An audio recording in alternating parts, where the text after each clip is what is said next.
Okay, so I thought I heard it all. I thought I've heard every possible crazy story in the realm of anime and manga because I've heard some crazy stories. I've heard of people burning books because they didn't get the ending that they wanted. I've heard of people doing all sorts of chaotic things with their merchandise when things don't go right, but this story in particular is a whole other animal in and of itself, and I also think that there's a teachable lesson in this whole scenario. Now, mind you, this story in particular is not verified as being 100% authentic that it happened, because in all honesty, it kind of sounds a little bit too funny to be like 100% true. But still, nevertheless, hearing about this, again, there is something very important to take away from this. Because in case you don't know, the Bleach anime recently had a theatrical experience. Essentially, they had taken the next 3 episodes, I want to say it was the next 3 episodes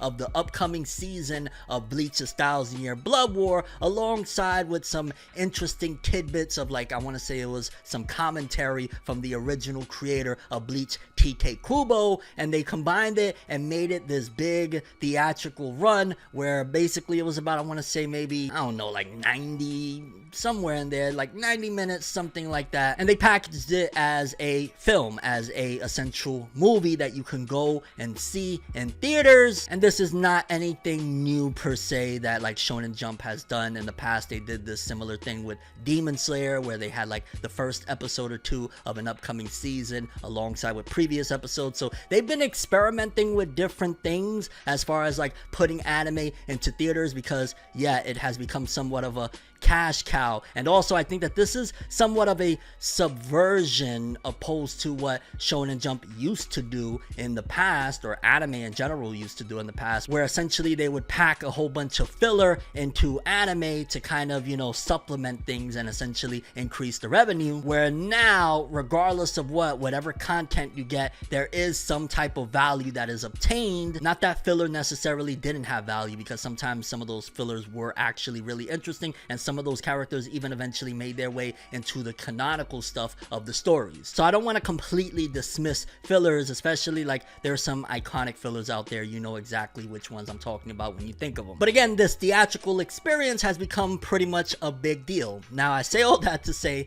that recently, according to this story, a gentleman decided to go to the theaters to see the Bleach movie theatrical experience, and alongside with him, he took his family with them. Now, mind you, this person in particular hasn't had the opportunity yet to experience that in particular, kind of waiting for the Bleach anime to just start, you know, happens later on this month or whatnot, so didn't get the full-on experience per se of the Bleach theatrical run that it had, which was also a very limited run. It was only for a few days. But again, this person decided to do this thing, and well, here's what he said happened supposedly. Again, some of it does sound tongue-in-cheek, some of it does sound like a bit of a troll, but you be the judge of this thing. Getting divorced because of Bleach Core 4? I don't blame Kubo. I should have known better.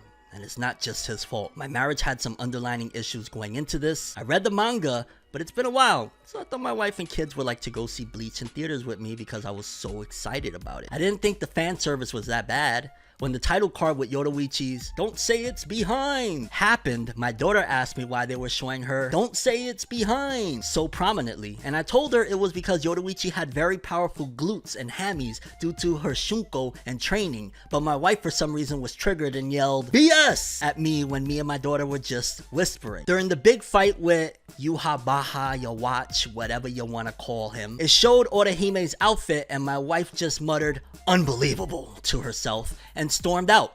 Afterwards, she called me an incel in front of our daughter. This was 2 days ago, and we have decided to file for divorce. I'm not mad at Bleach or Kubo. This has actually shown me her true colors, and I am thankful. For starters, the more and more I read it, the more and more it's like, if this was indeed a true story, holy crap, wow. But it does sound a little bit too kind of cray-cray to be true. Make sure to subscribe and hit that bell to get more notifications on my videos if you want news in the world of anime and manga, because yeah, we got sometimes some crazy stories like this one. Regardless of what, I gotta say that, I mean, if you kind of know the source material for stuff, maybe you should choose a little bit wisely who you take to to these experiences, so to speak, because yeah, you know, especially the whole fan service aspect, you kind of gotta, you know what I'm saying, just be a little bit mindful with who you bring around. Obviously your family might look one way, and of course you want to protect your children from any type of things that maybe you don't think they should be experiencing. But even more so, the whole aspect of fan service, right? Because supposedly the fan service was a very big deal breaker in this whole scenario. And I will say, while fan service in anime is, in my opinion, not the biggest deal, depending on how much they do and how overextended. Like if fan service is the only thing that people care about in a story, then yeah, might need to rearrange this, unless we're talking like an ecchi series, which an ecchi is meant to kind of provide those type of aspects. And then if we're just talking about, like, let's just say IRL, for example, cosplaying, it's a slippery slope. Honestly, if you're at the convention and you're mindful of things, for the most part, do it up. I mean, there's some people that be a little bit extremist. There's some people that for the most part, they're just trying to show their love for a series. They're not, you know, trying to cause any harm. And again, this person don't think there's anything wrong with that. But I will say that this does bring a teachable lesson, I think, for young men in general for that matter, regarding things of that aspect. This person right here, from day one, has always told the homies, a gal in a nice long dress is something that is very much so an attractive thing to this person, and it's something that is preferable. Like honestly, women that are, you know, too revealing, so to speak, on a regular, again, not trying to control anybody's body or whatever they wear, do what thou wilt. But as far as the things that attract this person and the things that are, you know, more so on my mind, like when I see a woman that catches my interest, so to speak, for the most part, my interest increases immensely depending on their attire. What I mean by that is, honestly, a woman that is wearing a long dress, my brain has already been reprogrammed to see that as, oh my god, that's, you know, like an 11 out of 10 type of deal. Again, maybe that woman wearing something else that is slightly more showcasing some of her aspects would definitely be something that I'd be like, whoa, that is so freaking, you know. But still, when you see those type of concepts, or when a woman is just wearing something a little bit more conservative, so to speak, that is just like a whole other level of just like, oh. Now obviously anime, they try to, you know, well, considering the whole Japan birth rate situation and whatnot, they try to amp things up a little bit with, again, for example, this film, the fan service stuff, they increase it up a notch. However, in the real world, again, like I said, been telling Naomi since day one, a woman, a gal that dresses conservative like that is something that is preferable. And honestly, this dude from this story in particular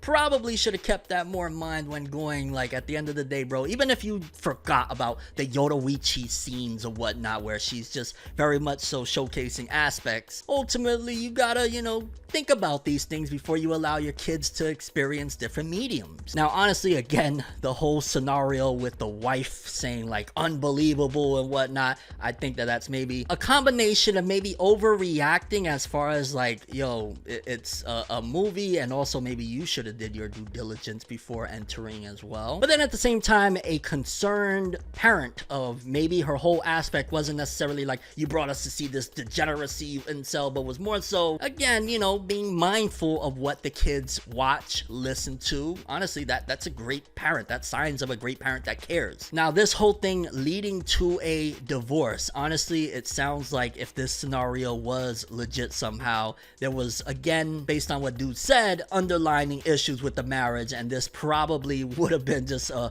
major excuse to kind of break the whole deal. Because like, yo, if a movie is enough to make things crumble, then maybe the foundation of that whole union wasn't really as solid as you thought it was. Regardless of what, I again think that this is one of the most craziest stories I've ever heard, whether it was a troll or not, of Bleach leading to a divorce. I guess I want to say, for all couples out there, all married people, all people in relationships in general, make sure to be very mindful of, in general, where you bring your significant other to, what you expose them to, experience, so to speak, because sometimes stuff like that can make your partner look at you in, I don't want to say a different light, but just in general, you always want to make sure that your partner looks at you the best possible way. I mean, I'm not saying like be fake or anything like that, or stop watching anime, or stop going, like, no, go enjoy your anime, enjoy your manga, all of that stuff, but just make sure that there's, you know, a level of communication on certain aspects like that. Maybe he should have told the wife to begin with, like, yo, it can get kind of cray-cray with some of this stuff in here, you know, just a heads up. And also, again, the wife just sounded like she was like doing the most of, like, you know, calling him an incel, if that really happened. Like, if he's taking you to an anime movie, that means that he's into anime and manga, and there's going to be some stuff. It's not like he's responsible for these things. Like, you can't put the fault on the guy of like, yo, the anime has this, the experience has this, so therefore it's his. No. But let me know what you guys think about this very strange and yet comical story about this couple that apparently Bleach's movie led to their divorce. So that's all I have for this one. I'm Tim. As always, people, have an awesome day. Peace in.